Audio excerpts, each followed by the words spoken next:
Paolo Ciabatti, Direktur Olahraga Ducati, sangat yakin ketika ditanya tentang dukungan yang akan diterima Jorge Martin musim ini. Ia yakin bahwa pembalap Spanyol itu punya kans juara, sama seperti Enea Bastianini. Sepanjang paruh pertama tahun lalu, Jorge Martin dan Enea Bastianini memperdebatkan posisi yang ditinggalkan Jack Miller di tim Ducati. Keduanya bertarung dengan Desmosedici GP berbeda. Gresini Racing hanya bisa memberikan Desmosedici versi musim sebelumnya pada La Bestia, sedangkan Martin memperoleh motor terbaru dari Pramac Racing.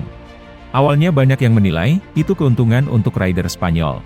Pada akhirnya, itu malah jadi kerugian, karena motor Martin tidak di-setup seperti milik pembalap asal Italia tersebut. Bastianini berhasil merebut 2 kemenangan dari 4 laga pertama. Alhasil, cita-cita menjadi rekan setim Francesco Bagnaia gagal diwujudkan Jorge Martin. Pada balapan di Valencia, angka-angka tersebut memvalidasi keputusan pabrikan Borgo Panigale, karena La Bestia berada di urutan ketiga dalam tabel poin keseluruhan, sementara Martin berada di peringkat ke-9. Kontrak Martin menghubungkannya langsung dengan Ducati dan akan selesai pada akhir 2024, meskipun sang pembalap dapat secara sepihak melepaskan diri pada akhir musim mendatang.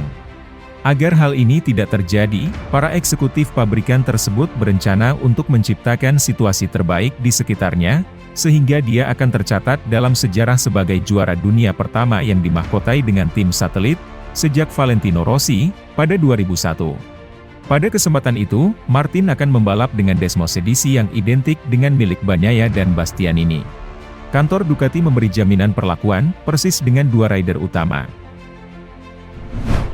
LCR Honda telah menunjukkan livery pertama dari 2 motor yang akan digunakan di MotoGP 2023. Setelah menghabiskan seluruh karirnya di MotoGP bersama Suzuki, Rins beralih ke Honda bersama tim satelit LCR. Tak ada pilihan lain, karena Suzuki memutuskan untuk mengakhiri keterlibatannya di seri tersebut tahun lalu. Rins menandatangani kontrak 2 tahun langsung dengan LCR untuk menggantikan Alex Marquez. Pemenang 5 balapan ini akan menjadi rekan Takaaki Nakagami di tim tersebut. Seperti yang telah terjadi sejak 2018, LCR akan menjalankan 2 pengumuman yang berbeda untuk 2 pembalapnya, dengan Rins yang pertama kali diumumkan oleh tim pada Selasa pagi. LCR Honda milik Rins akan menggunakan corak yang hampir sama dengan yang digunakan pada 2022. Mantan kepala teknis Suzuki, Ken Kawauchi, juga telah didatangkan oleh Honda untuk menjadi ujung tombak pengembangan RC2 menggantikan direktur teknik HRC yang lama, Takeo Yokoyama. Honda mengalami masa-masa sulit di MotoGP dalam beberapa tahun terakhir, dengan tahun 2022, yang ditandai musim kedua tanpa kemenangan dalam 3 tahun terakhir. Alex Marquez telah berangkat ke Ducati bersama tim satelit Gresini. Ia mengungkapkan setelah tes pertamanya dengan Desmosedici di Valencia November lalu, bahwa dia merasa gembira setelah menjalani musim 2021 dan 2022 yang sulit bersama LCR.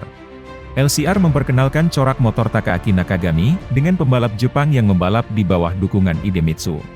Ia akan kehilangan tempatnya di LCR pada akhir 2023, karena Honda tampaknya akan mempromosikan Ai Ogura dari Moto2.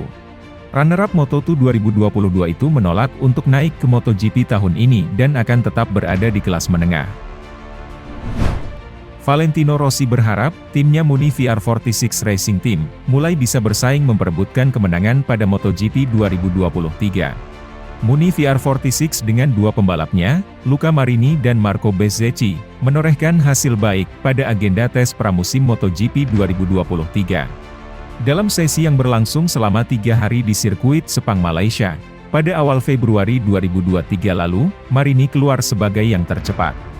Adik tiri legenda MotoGP Valentino Rossi tersebut, berada di urutan pertama hasil kombinasi dengan raihan waktu terbaik 1 menit 57,889 detik.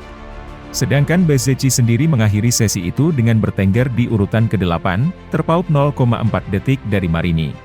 Tim privater Ducati tersebut masih memiliki 1 kesempatan lagi, untuk memastikan semua telah siap pada tes pramusim terakhir di Portugal. Menjelang turun pada agenda tes pramusim MotoGP 2023 yang digelar akhir pekan ini, nada optimistis muncul dari Valentino Rossi. Sebagai bos Muni VR46, The Doctor ingin timnya tampil kompetitif seperti musim lalu.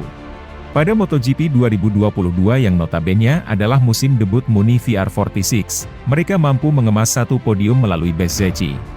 VR46 mengakhiri kompetisi MotoGP 2022 dengan hasil yang lumayan, dengan berada di peringkat ke-8 klasemen tim. Berbicara tentang musim lalu, peraih 9 gelar juara dunia tersebut merasa timnya bisa melaju kencang. Tidak hanya podium saja, Rossi berharap timnya bisa bersaing memperebutkan kemenangan di beberapa seri balap musim ini. Meski melalui jalur tim, hal itu bisa mengobati kerinduan Rossi tentang rasa kemenangan di kelas tertinggi.